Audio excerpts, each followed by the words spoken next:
Hello everyone. This is Mr. Chung again. So today we're going to talk about the relativistic energy problem in special relativity. This is also our last section of the notes on this topic. So what seems to be the problem is the fact that mass and energy are equivalent. That means as an object goes faster and faster, it doesn't only gain kinetic energy, it also gains mass.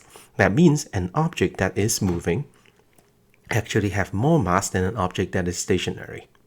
Now, then the problem with this is the fact that, when you remember Einstein's equation, E equals mc squared, right? But now that we know mass can be the mass when an object is at rest or the mass when an object is in motion, then what mass are we going to use in this equation? Is it the mass of an object when it's at rest, or is it when it's moving?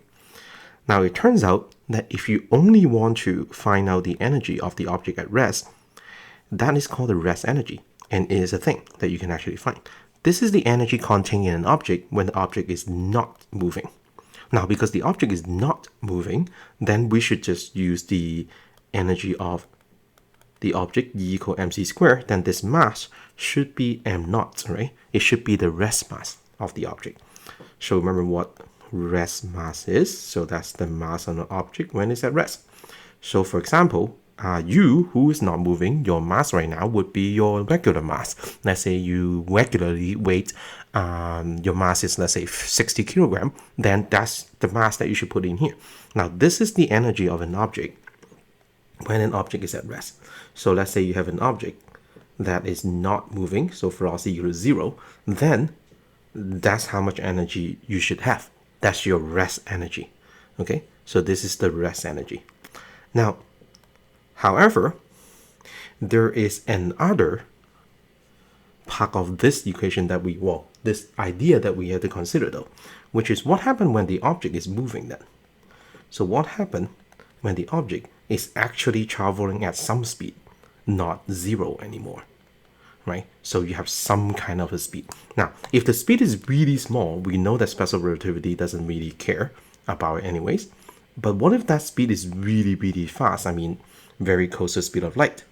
Well, then in that case, when you use this equation, the mass that you're going to use is going to be the increased mass that you have. It's going to be the increased mass. Now remember that increased mass equation though. So this is the increased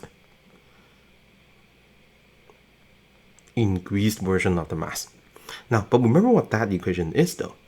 The increased mass is the mass increase equation, which is a mass equal to gamma m naught, right? So it's basically just this equation, if you remember it, right? So this is your rest mass. This is m naught is your rest mass, and then this m right here is the relativistic increased mass, right? So when you're going really, really fast, your mass increases. So this equation though, however, is actually your total energy. So this is the energy, the total energy of an object. It includes two things. It includes the energy of an object because its mass has increased, but it also includes the energy of the object because it's actually moving. So it also includes the kinetic energy. So you can look at this total energy. Now, so this object right here has a rest energy, which is, let's say, E0, rest energy. So the object below has only rest energy, right? So it's at rest. Now the object on top, because it's moving, it will now have a total energy that consists of two things. The rest energy plus, well, the object is moving. So what do you think? Kinetic energy. So it also includes kinetic energy in it, right? So now to just refresh your memory, if you write down this total energy equation, separately, it would look something, well, because just in case you don't remember what gamma is anymore, right? So this total energy equation actually works out to be like this. Now, so you need, because the increased mass is just gamma m naught, so it's gamma m naught. So this is the rest mass now, and then c squared, right? So this is your rest mass, this is your increased mass, this portion, right? And then what happened is, if you remember what gamma is 1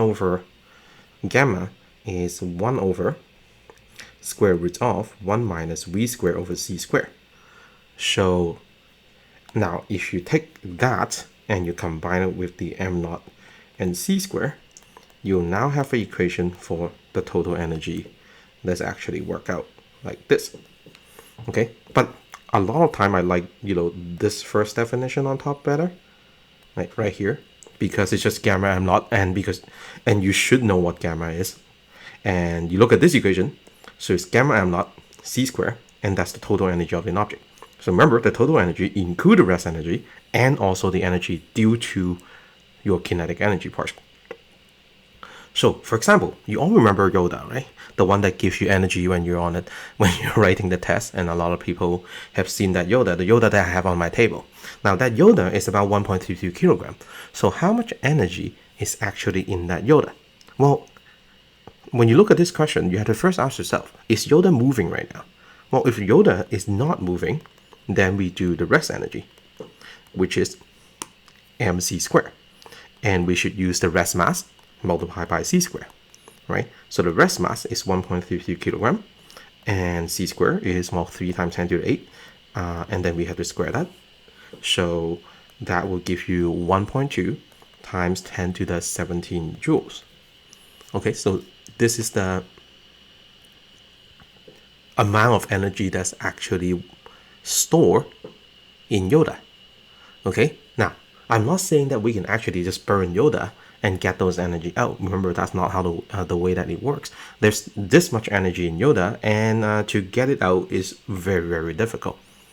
So now, what if I use all the energy that I get from Yoda and I use it to run a light bulb? Now, a typical light bulb is 60 watts. That was incandescent light bulb back in the day.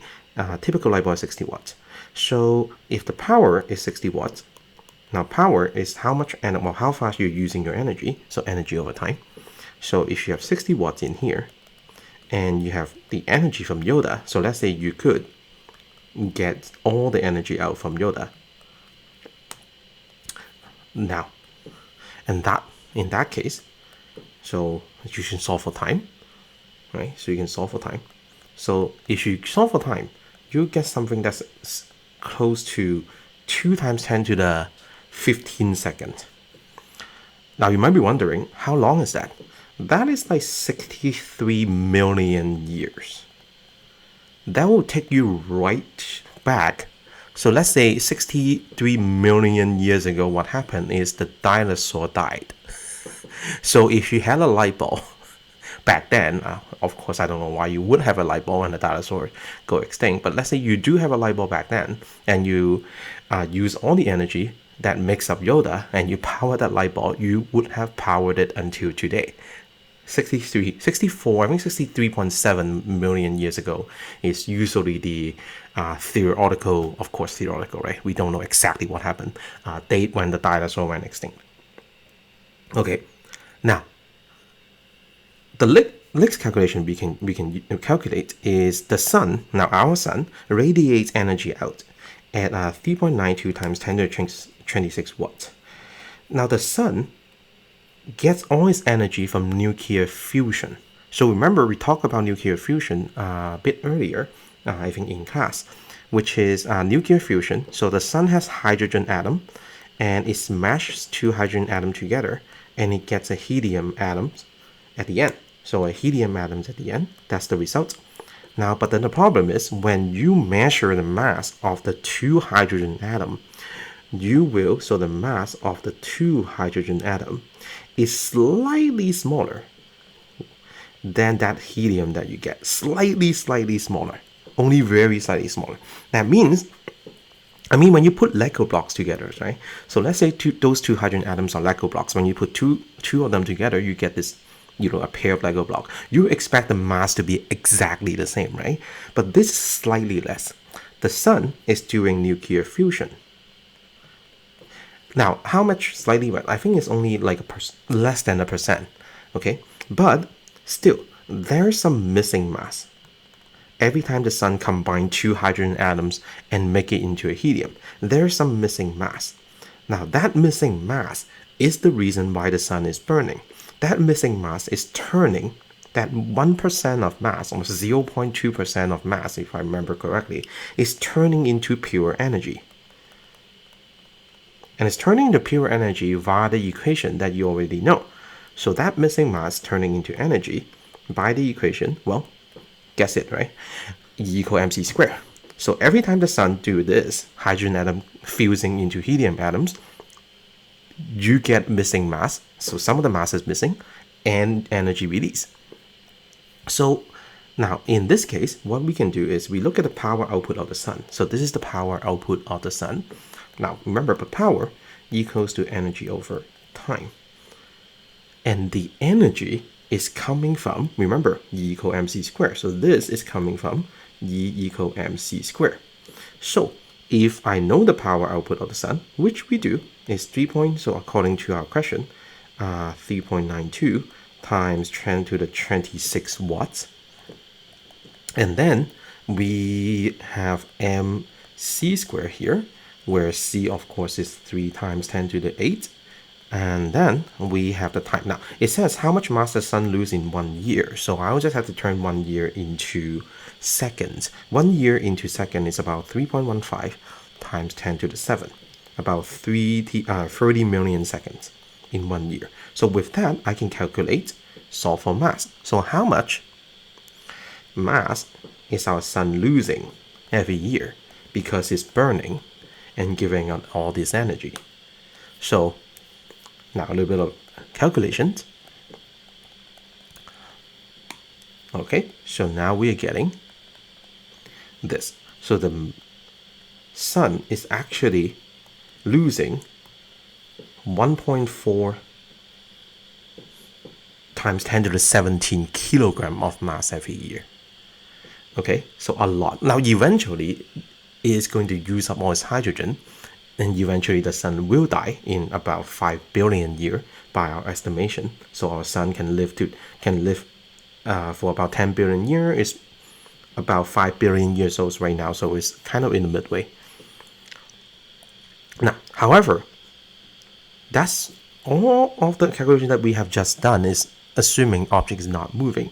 But when the object is moving, then the total energy, remember, must be is rest energy.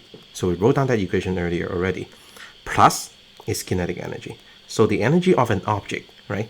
So the total energy of the object is the energy of the object itself just existing, right? To make that to actually create that object, you need the amount of energy that's in E equals mc squared. And then if the object is moving, you need extra energy, and that's the kinetic energy part, right? So that's the movement part. Okay, so that's the movement part. Now, so that means if you want to calculate the kinetic energy, now I know kinetic energy usually has the equation of 1/2 mv squared, but relativistic kinetic energy is not the same. Okay, because if you look at regular kinetic energy, there is a problem with it. Now, let's work out the relativistic kinetic energy equation first. So the total energy is the rest energy plus the kinetic energy, right? So now remember, this part is equal to gamma mc squared, and this part is just, well, mc squared, right? Remember that?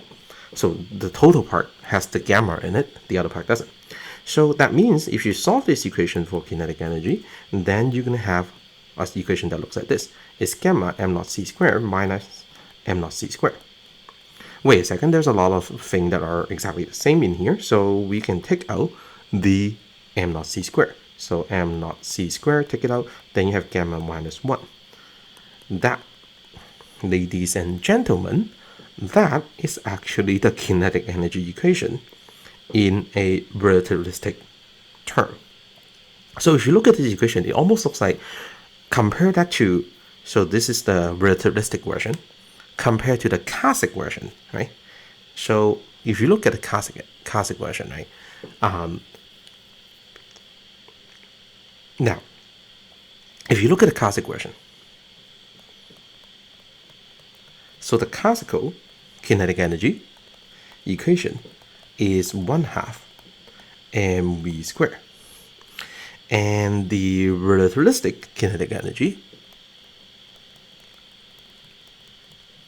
is not. So this is gamma minus 1 and then mc squared, m not c squared. Now, and if you remember, gamma minus 1, the gamma, so where's the v? Where's the velocity part? The velocity part is in the gamma. Gamma is 1 over 1 minus v squared over c squared, right? So that's where the velocity is. So why do we have two different approach? Well, because the one on top, the classical one, actually doesn't work when you go at nearly the speed of light. Now, the reason why it doesn't work is because it doesn't have a limit. In the classical case, that v, that velocity, can be as high as you can possibly get, right? There's no limitation on this. For those of you who in calculus, yeah, there's no limit. You should take a limit and you set the velocity to infinity. That's perfectly fine. There's nothing stopping you from doing that. But the equation on the bottom, the relativistic version, actually obeys the speed limit of the universe, which is the speed of light. Now I'm going to show you two pictures in here. I have drawn this graph. I'll post these two graphs on the coursework page too. Now this right here, you're seeing a graph which is velocity versus kinetic energy. So kinetic energy on the vertical axis, velocity on the horizontal axis. Now, what you're seeing right now is a speed that goes from 0 to about 30% of the speed of light.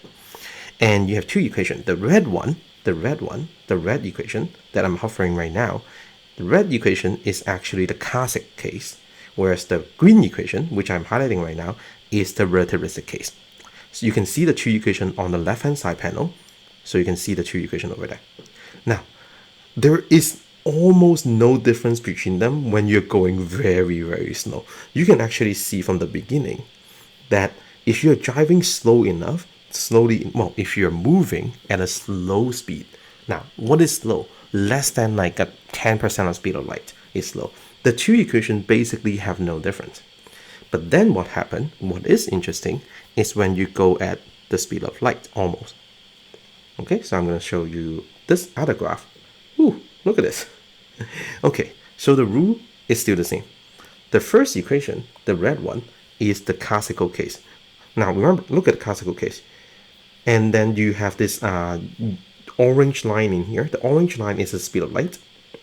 Okay, that's the speed of light. So in the classical equation, the one that is in red, you can have 1/2 mv squared, and the v can be anything that you want. You can actually go faster than the speed of light. Look. You're going, like, look at the number in the bottom, right? So 3 times 10 to the 8 is the speed of light. I'm going at double the speed of light. And the classic equation still give me a number, right? It still give me a potential kinetic energy.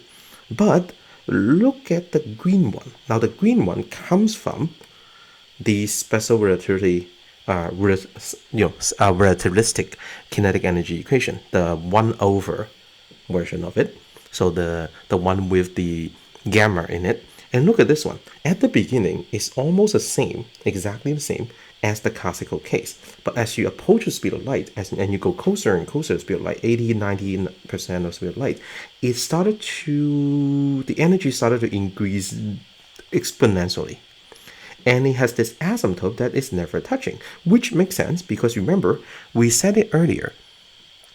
If you go fast and close to the speed of light, your mass get heavier. And when your mass get bigger, you're going to need more energy to move it. So the energy requirement to move something that is infinitely heavy, it should be infinite. That's why you cannot get to the speed of light, because you don't have infinite energy to begin with.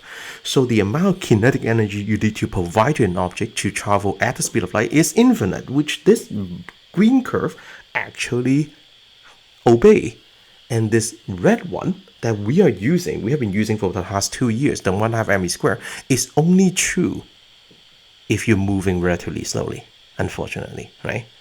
Once you're moving at the speed of, well, I mean at like 80, 90, even like 30, 40% of speed of light, you will see a noticeable difference between the two calculations. But when you're moving slowly enough, there is no difference between the two equation, and the 1/2 mv squared is sufficient in such case. So in almost everything that we calculate on Earth, because we don't have a vehicle that can go at like even 10% of speed of light right now, so the classical case is good enough. Okay, but eventually, when more technology can provide us with vehicle that can go that fast, we are no longer, once we are approaching the speed of light, we can no longer use the classical equation that you have been using for the past 2 years. You have to use the relativistic version. Let's go back to the notes, right? So that is now I'm gonna jot that little picture down here. So very easy. So kinetic energy right there, and we have our velocity right here, and let's say speed of light is here, right? Speed of light is here. So what happened in the classical case is that it just go up, right? It can go right past the speed of light, which is ridiculous. You should not be going past faster than the speed of light. So this is the classical kinetic energy equation. Okay, so this is the equation. This is the way 1/2 mv squared. But then if you use the relativistic kinetic energy equation, it will actually look something like this. At the actually let me do this. At low speed it's almost indistinguishable, but then at high speed it starts to show its true power, which is nothing can go faster or even at the speed of light unless you are light to begin with. Okay, so now let's go back. So as a consequences, object with mass, any type of mass, even if just 1 gram, cannot reach the speed of light because it would take how much energy to do it? Infinite amount of energy. So it takes infinite amount of energy to actually do that. So it doesn't work. Okay, now let's fill in that little box up there. So mass and energy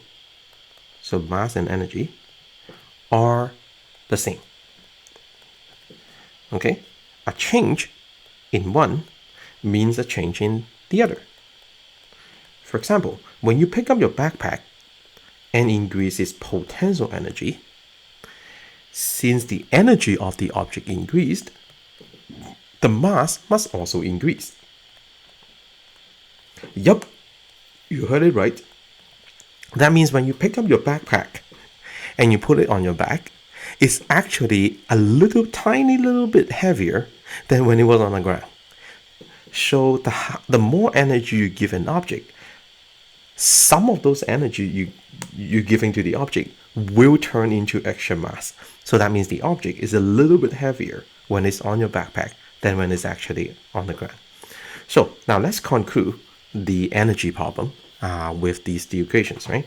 So I want to make sure that, okay, so you have these three equations figured out. So we have this rest energy, so m naught c squared. So this is equal mc squared, the basic form. So this is called the rest energy, where you have the rest mass times c squared. This is the energy of an object when it's not moving. And then we have a total energy equation. Okay, so the total energy equation is its kinetic energy plus its potential energy, basically. Okay, so now, but let's write down the equation this way. Gamma m naught c squared. It's really easy to remember. Which one is the one when you're moving? It's the one that has the gamma in it, when it actually matters that you're moving close to the speed of light. So when moving, you need to use this one. Okay, so when moving, you use this one. Now, but this equation right here includes, okay, so it includes kinetic energy already. Okay, so it's your potential, it's your rest mass, rest energy plus potential energy. Now, kinetic energy. If you just want the kinetic energy, then it's gamma minus 1 m naught c squared. So if you just want the kinetic energy, you have to work out the equation for it, and you have this equation if you just want the relativistic kinetic energy. So this is the relativistic version. That means if you are going at a slower enough speed, it will be almost the same as the classic version. If you're going close to the speed of light, then you have to use this kinetic energy equation. All right, so now that's it for this week, and I think that's called worksheet number 6 on the package that you have. So a couple of questions that you can try for the kinetic energy. That's your homework for this week. All right, so if you have any question, feel free to email me, and goodbye.